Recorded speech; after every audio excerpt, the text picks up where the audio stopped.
जितना छोटे से छोटा शिवलिंग होता है, जितने छोटे से छोटा होगा, घर में तो आप लोगों को मालूम ही है कि घर में कोई भी मूर्ति अगर रखी जाती है तो बस इस आकृति से बड़ी नहीं रखी जाती। कितनी बड़ी आकृति की होना चाहिए? इससे बड़ा स्वरूप घर में पूज्य नहीं है, क्योंकि अगर घर में इससे बड़ा स्वरूप अगर हम रखते हैं मंदिर के अंदर, भगवान का स्वरूप अगर बड़ा रखते हैं तो उनको उतनी ही पूजन की जरूरत पड़ती है, उतनी पूजन की उसको जरूरत पड़ेगी। जितना बड़ा स्वरूप हमने रखा, जितना बड़ा स्वरूप हम रख रहे उतनी पूजन की हमको जरूरत पड़ेगी। जैसे बालक अगर छोटा हो, बच्चा अगर छोटा हो तो उसको एक कैसे भी वस्त्र पहना दिया जाए, कैसे भी भोजन करा दिया जाए, वो बच्चा उसमें संतुष्ट रहता है, वो बालक उसमें संतुष्ट है। और यदि बच्चा अगर बड़ा हो गया तो बच्चे का बड़े होने पर फिर उसको जरूरत पड़ना प्रारंभ हो जाती है कि मम्मी मुझे ये भी चाहिए, मम्मी मुझे ये भी प्रदान करिए, मम्मी मुझे ये भी दे दीजिए।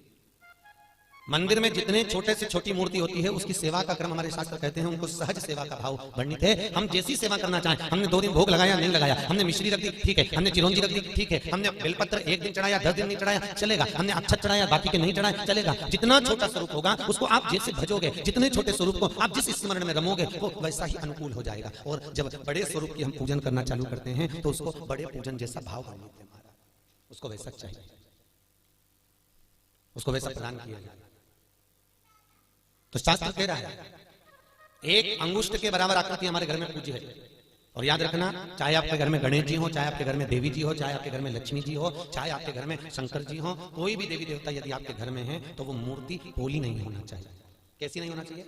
जम के बोलो पोली, अंदर से उसमें पोलापन ना हो, ठोस। जिसके घर में मूर्ति पोली होती है वो 1 रुपए कमाएगा 100 रुपए खर्च होते जाएगा, पैसा घर में टिकेगा नहीं। घर को पोला करके रहेगी, पैसा लोगों को लगेगा खूब है, खूब आ रहा है, खूब कर रहा है, दुनिया को दिखेगा पर अंदर से मालूम नहीं पड़ेगा कि है कि नहीं, उसको क्या क्या उसकी ज्ञात क्या नहीं। अब जितना छोटा स्वरूप और जितना छोटे से छोटा स्वरूप हमारे यहाँ पूज्य हो, हम उसकी पूजा में, हम उसकी सेवा में तल्लीन। 12 ज्योतिर्लिंग में केवल 3 ज्योतिर्लिंग ऐसे हैं जिनका स्वरूप बड़ा है। सबसे बड़ा ज्योतिर्लिंग कहां पर है? जम के बोलो, और जम के बोलो। सोमनाथ पक्का?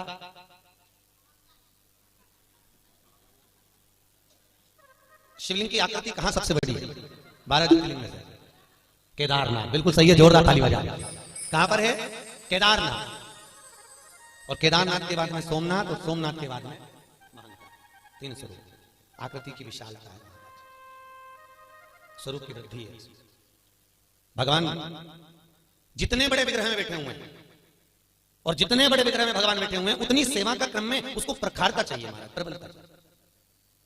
वहां गलती स्वीकृत नहीं होगी, वहां गलती स्वीकार नहीं होगी। बड़ी मूर्ति की अगर आप सेवा कर रहे हैं तो उस मूर्ति को गलती स्वीकार नहीं होती। जैसे केदारनाथ जी में इतना बड़ा शिवलिंग है पर दुनिया के लोगों ने जब पिकनिक मनाना चालू कर दिया, पार्टी मनाना चालू कर दिया, कहीं मदिरा पान कहीं व्यसन उन्होंने चालू कर दिए, तो जैसे ही चालू करे और बाबा को क्रोध आया और बाबा ने सबको नष्ट कर दिया, क्योंकि वहां गलती स्वीकृत नहीं है। बड़ों के आगे आप, बड़े के आगे झुको मना नहीं है, नम्रता रखो मना नहीं है, आप सब कुछ करिए, पर बड़ा जब तक धैर्यवान रहता है, जब तक ग्रहण करता है, करते चले जाता है, और जब सहन नहीं होती तब फिर वो बोलना जब चालू करता है तो फिर लोग चुप हो जाते हैं, उसकी अग्रण्यता।